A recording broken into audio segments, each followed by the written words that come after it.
Welcome to the episode. And today we're talking about A Knight of the Seven Kingdoms. All right. So the series so far, I just finished episode 5, has been absolutely incredible. The camera work, the cinematography, the composition, the coloring is just, it's 10 out of 10. I haven't seen anything this good since Dear White People. Okay. Subject matter aside, the camera work, the cinematography, all of that on Dear White People, the Netflix series, is just 10. It's 10 out of 10. Nothing's better. The subject matter of that show it's hit or miss. The fourth season was absolutely terrible, but I don't think that's their fault. It's more so because of COVID. But the first 3 seasons was just, it was a director's, like, it was pure art, pure art. It was the equivalent of watching James Toney box his best fight, right? It was just, oh man. So A Knight of the Seven Kingdoms is pretty much, it's up there. It's up there. There's only been a few like weird parts, but other than that, it's been very solid. The acting's good. The writing is incredible. It's got 30-minute, like 30 to 40-minute episodes. So everything is just like, it's compact. It hits all the beats. It's there. I'm loving it. And I'll do another episode on some of the other episodes, but I wanted to focus primarily on this one for a couple reasons. I did an episode about power, like the concept of power. So it all kind of makes sense once that episode drops. I just had to talk about it, man. I just had to expect this fifth episode. I just had to talk about it. Right. So right off the bat, all right, what do we see? We see, all right, everybody knows if you know it's spoilers, so whatever. If you haven't seen it, spoilers. Okay. If you haven't seen the first 4 episodes, spoilers. Okay, but what do we see? I've talked about power, okay, and morality. If there's no objective morality that everybody agrees upon, then it's might makes right. And even then, even if there is an objective morality, it still kind of might makes right. But with the objective morality, there's still like a chance, right? People still at least have to make a show. Even if they don't believe in the objective morality, they still have to make a show of appealing to it. They still have to make a show. They still have to pay lip service that it's real, even if they don't believe in it, because majority of the people do. Right. And if it's an agreed upon objective morality and everybody like agrees with it, everyone believes in it, I would say majority of the people believe in it, then because why? Because they have the power, right? They have the power in numbers. And with more numbers is more violence. And that's what kind of the underlying foundation, that's what the foundation of my episode of power is on. Right. But when there's an objective morality, and even if like a couple people or a singular group doesn't believe in the objective morality, they still have to adhere to it. They still have to pay lip service to it because everybody else does. The majority does. Right. This is why you can't come out as an atheist and run for office, because majority of America is religious. I would say it's kind of changing now, but in the past, like, you could never do that. Couldn't do it. In the world of Westeros, right, we have an objective morality. And whether or not you think it's true, whether or not these gods and all this stuff exist is irrelevant, because majority of people think that they do. All right. So what happens? So if you think about a power dynamic, okay, because you have Sir Duncan, right? He's a hedge knight, a thief, abandoned by his mom died. He was a poor orphan running the streets, right? Then he found the knight, Sir Arlen of Pennytree. Okay, that's like the knight. Okay, so you have Sir Duncan. He's a hedge knight. He's very lowly. He's got no money. He's got nothing. He's the lowest of the low. Okay, he's pretty much just this big dude that had a knight's sword and shield.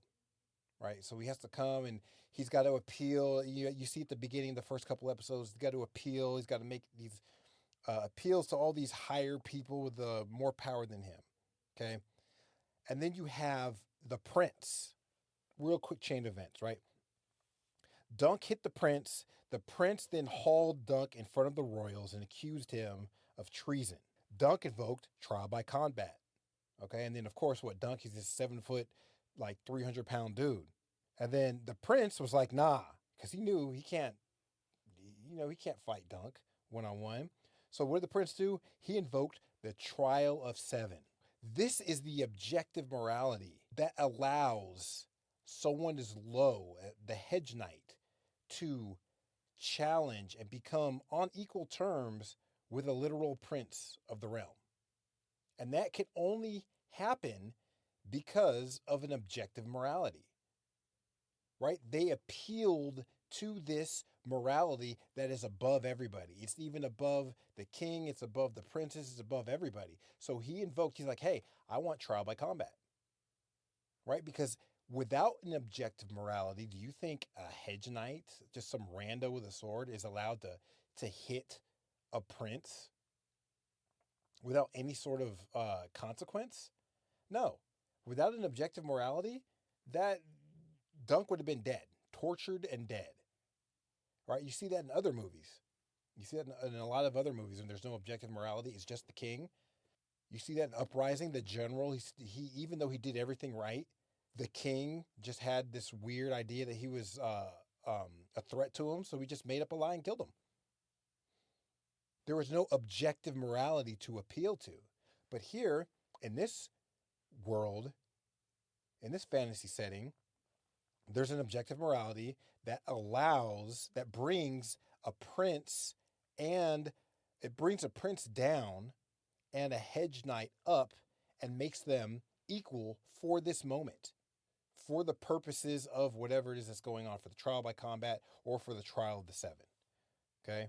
And we see this kind of invoked at the beginning of the episode. May the seven bear witness to our solemn and bloody offering. May they peer inside our mortal hearts and find the truth. May the warrior grant victory to the innocent and reveal the guilty in their falseness. May death sustain life. We see at the beginning, we had that little boy who's probably like the equivalent of some sort of like altar boy maybe in the Catholic Church or something. I don't know. But he's over there. He's reminding everybody like, hey, look, this is above everybody. This is the objective morality that we're all appealing to. We're all gathered here today and that we're all under and we're following what the rules are of this objective morality. That now we have a prince. We have that. There were two princes, right? There was two princes, and there's the princes. There's the Baratheon. You got some other knights, and you have Dunk, right? And they're all on equal footing for combat because it's all about combat and violence. That's what ultimately boils down to, right?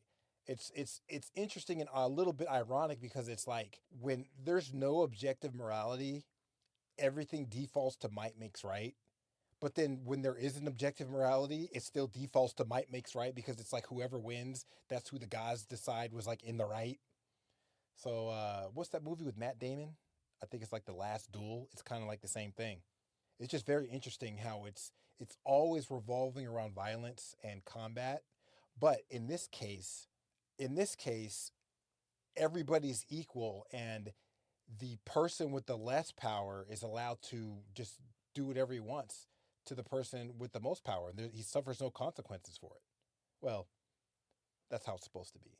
Who knows if he gets assassinated later? Like I said, I haven't read the book, so I don't know.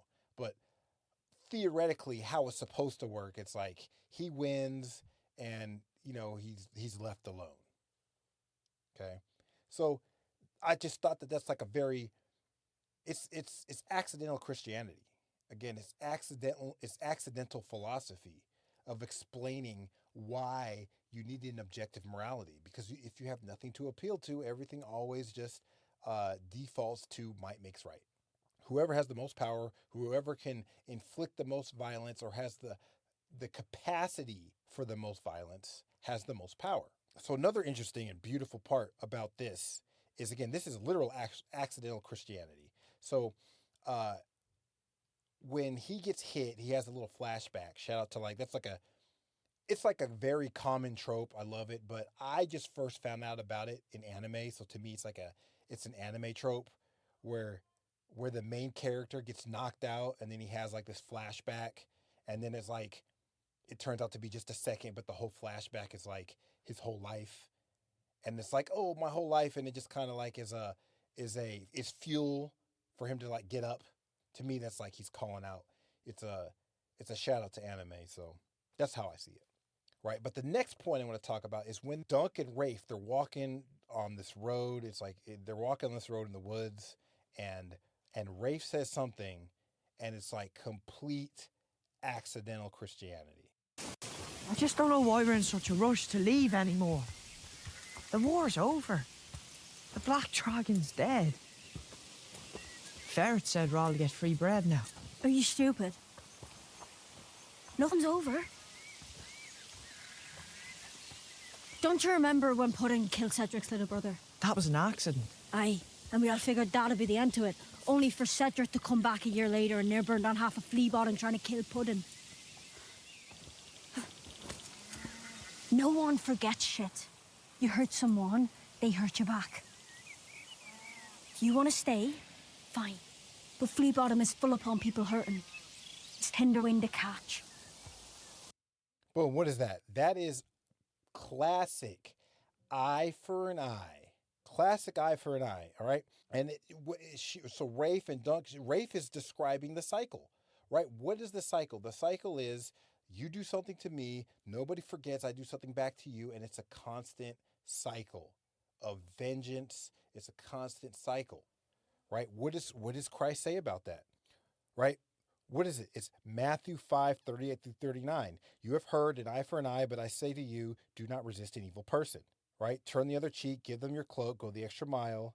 And then he goes, love your enemies and pray for those who persecute you, okay? Romans 12:17 through 19, right? Do not repay anyone evil for evil. Never avenge yourselves. Vengeance is mine. I will repay, says the Lord, right? Do not repay evil for evil. 1 Peter 3:9. Forgive as you've been forgiven. He's talking about this cycle and ending the cycle of vengeance and ending the cycle of getting back and ending the cycle of eye for an eye, because we're sinful, so we can't carry out good justice. So that's why we have to rely on God to have the vengeance. Yeah, so that's like we understand that we can't do that. We understand, that's what the accidental Christianity is, because it's explaining that of the cycle of violence. It identifies it. And what does the Bible says? The Bible speaks against that stuff. It speaks against remembering and never forgetting and holding on to bitterness and holding on to unforgiveness and all of that, right? And another example of accidental Christianity is when they're in the sewer and they have the money and they're just trying to figure out what to do. Dunk and Rafe. So I'll play you this part right here. Hey, don't lose your nerve now. The ship part's done. I know. We'll be sailing off into all kinds of adventures. Don't you want that? I do. I just... What? What if the free cities are no better than here? What if they're worse? Then we'll go someplace else. What if it's all shit? Every place. What if this is the best there is? That would be quite sad.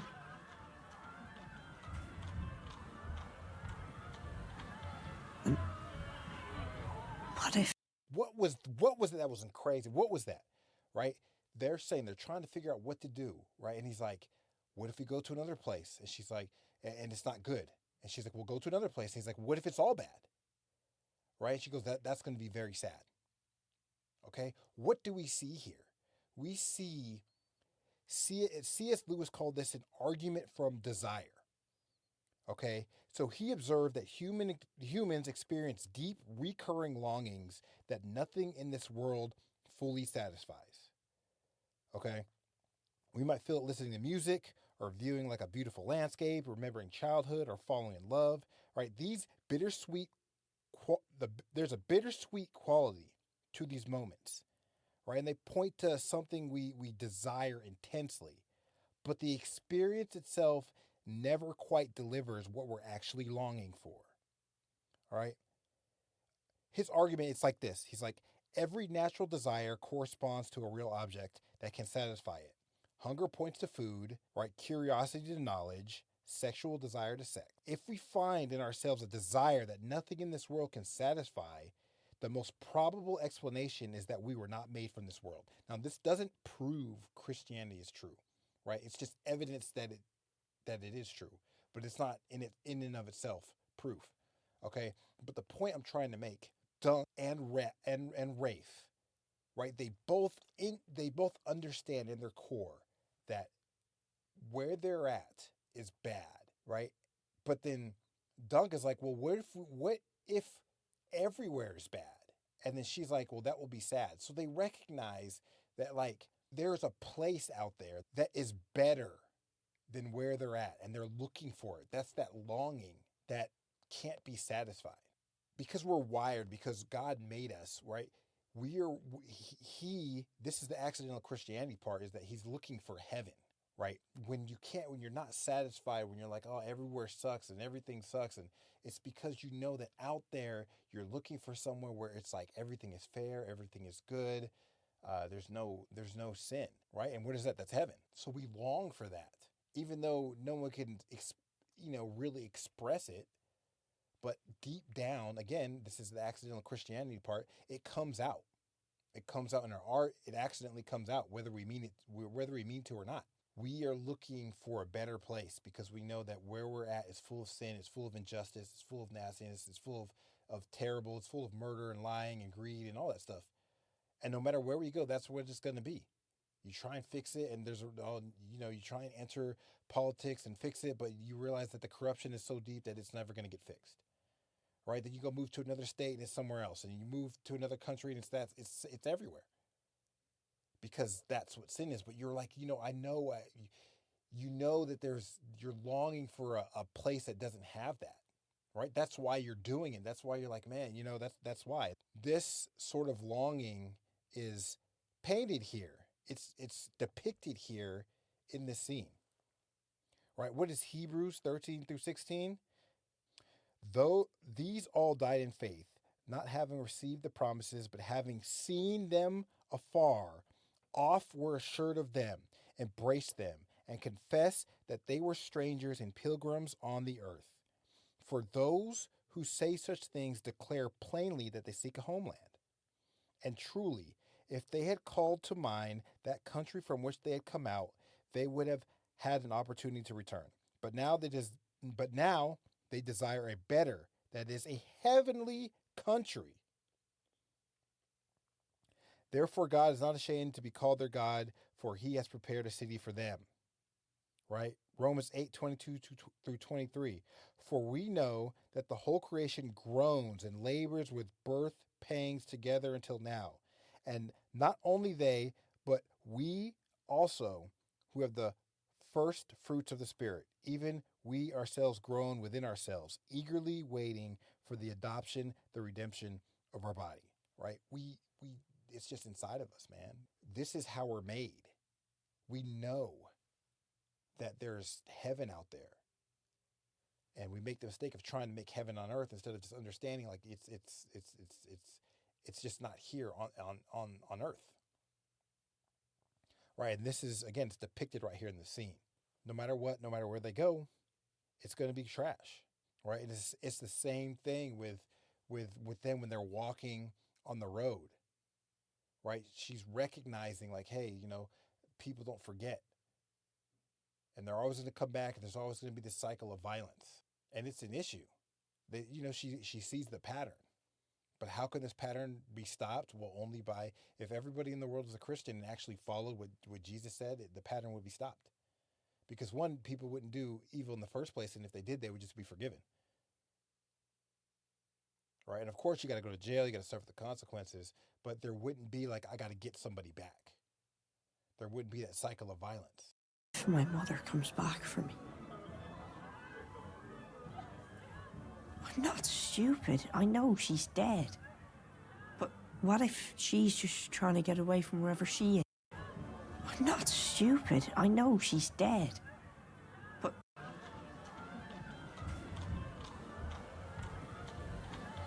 and what if my mother comes back for me?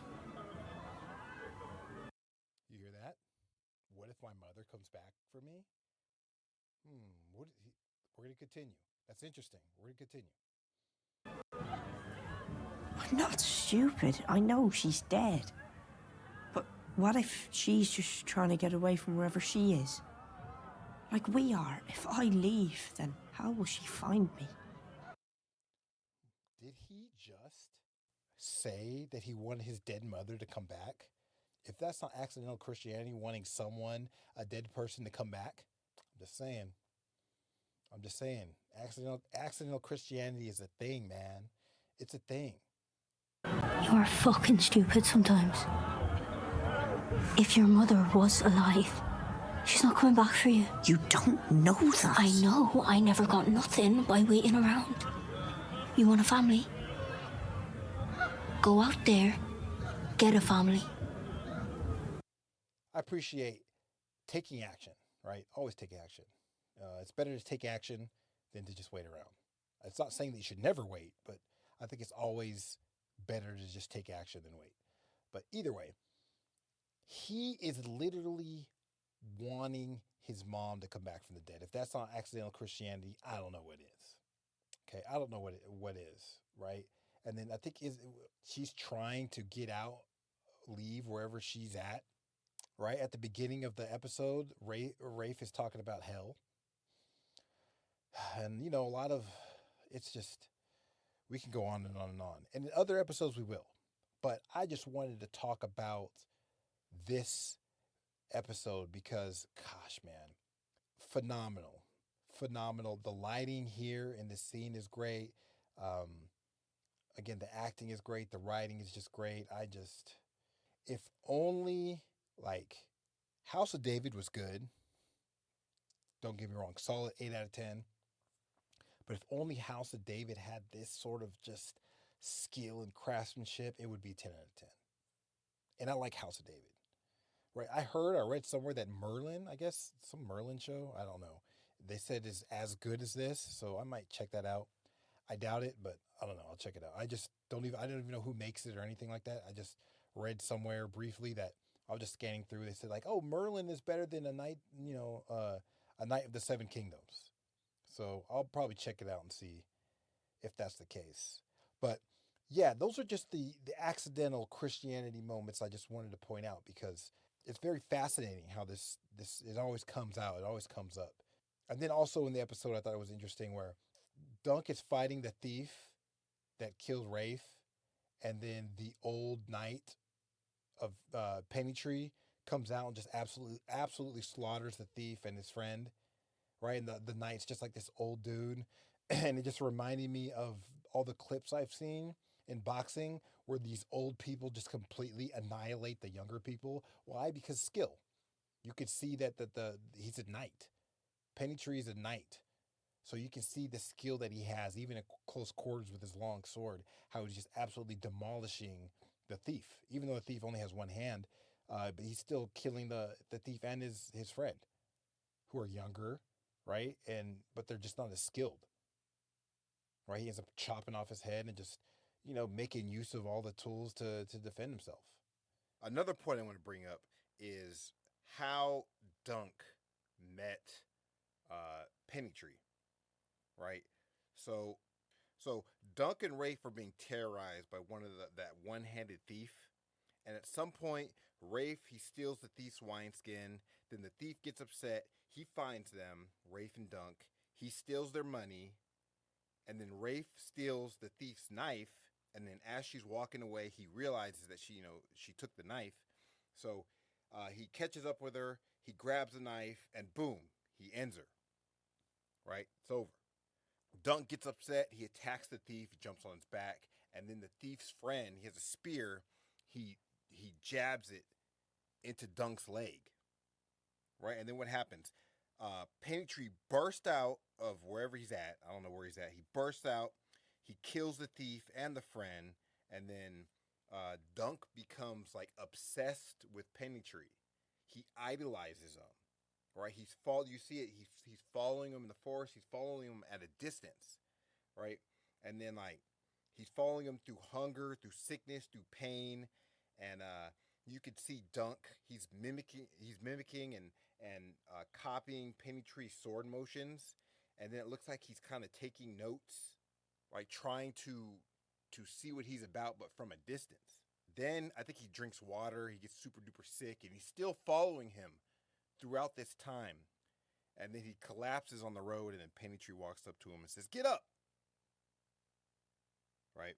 And even though Pennytree is a drunken vagrant, right? Dunk, he's living with him, learning from him, and somehow Dunk becomes this honorable man, right? Up until at least episode 5.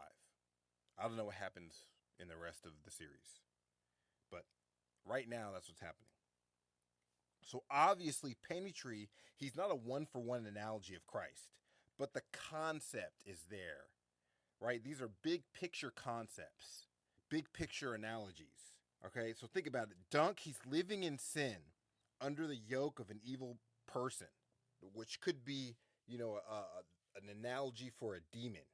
Think about it, right? They're living in sin. They're robbing corpses from battlefields, right? They're stealing from people. They're living in a sewer underneath the ground, okay? And they're living under the yoke of an evil person. And then, boom, what happens? He's saved, right? He's saved from death. Suddenly, just saved from death. And then after that, he becomes obsessed with his Savior. He's following his Savior through darkness, through sickness, through hunger, through cold. He's just following him. He's idolizing him. In a way, it's kind of like Mary Magdalene. Jesus casts 7 demons out of her, and then after that, she becomes one of his most devoted followers, travels with him, and is actually the first person at the tomb after his resurrection. Mary was in sin. She was under the bondage of these demons, under the bondage of these evil beings, and then Christ just comes and just saves her. And then after that, she's following him. Now, think about this passage right here. Colossians 1:13.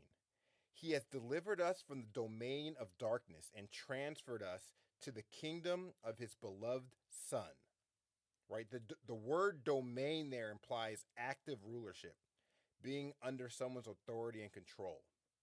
Right? So remember, Dunk and Rafe, they were under that domain of that thief.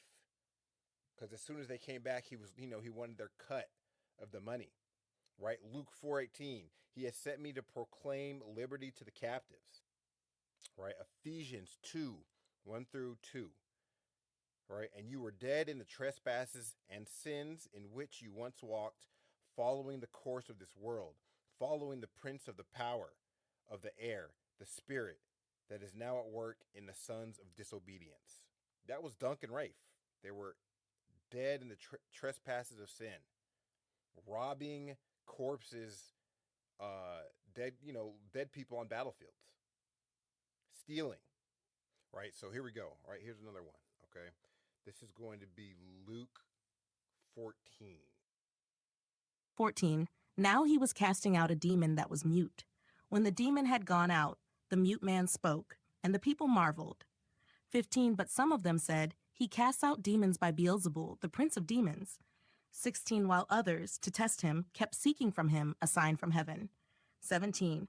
But he, knowing their thoughts, said to them, every kingdom divided against itself is laid waste, and a divided household falls. 18. And if Satan also is divided against himself, how will his kingdom stand? For you say that I cast out demons by Beelzebul. 19. And if I cast out demons by Beelzebul, by whom do your sons cast them out? Therefore they will be your judges. But if it is by the finger of God that I cast out demons, then the kingdom of God has come upon you. 21. When a strong man, fully armed, guards his own palace, his goods are safe.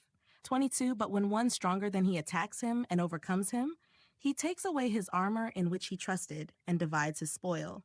23, whoever is not with me is against me, and whoever does not gather with me scatters.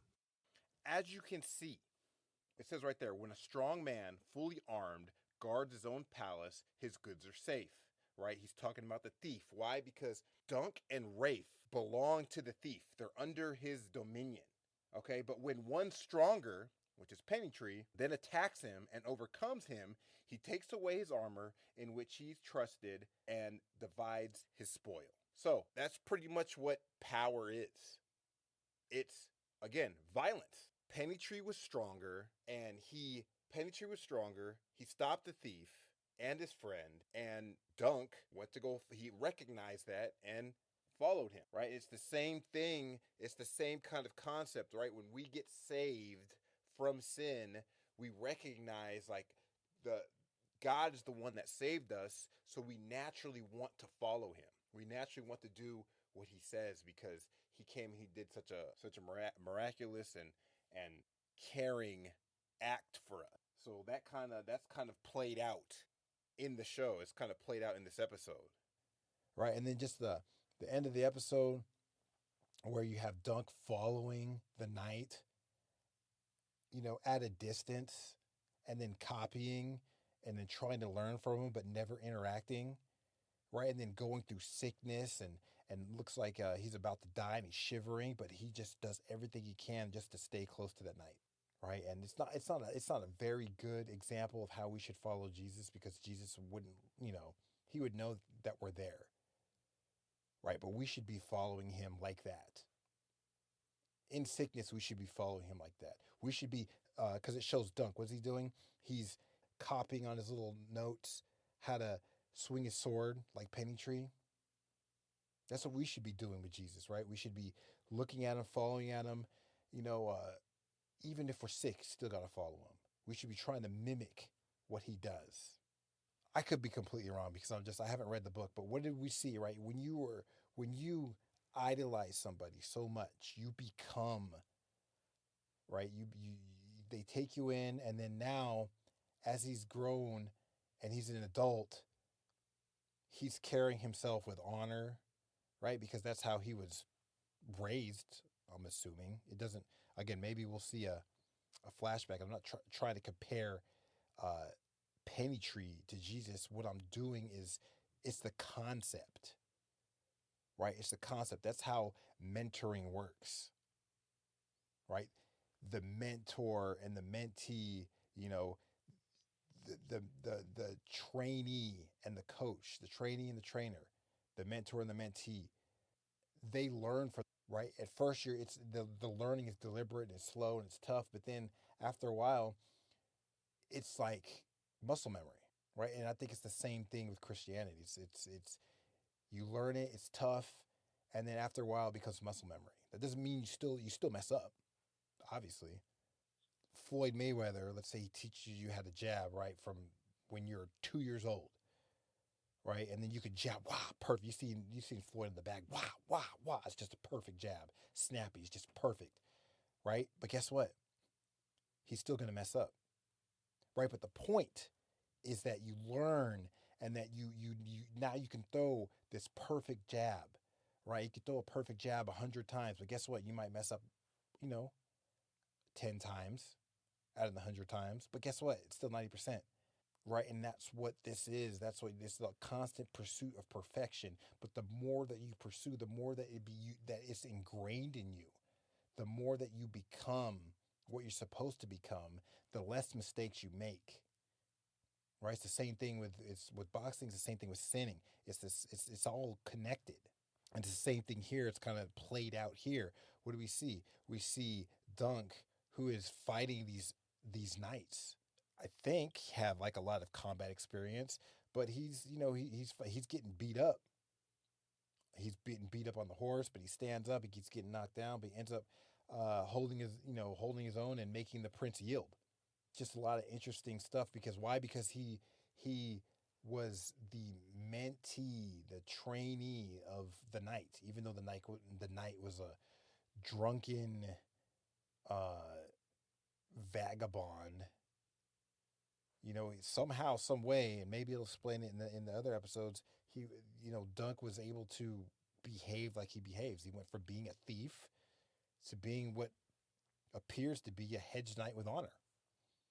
Right. So, yeah. Other than that, phenomenal episode. I think I want to do more of this stuff, but tell me what you think. Am I right? Am I wrong? Am I reaching? It's okay. Like, comment, subscribe, share, do all that stuff. Thanks for listening. I appreciate it. I'm out.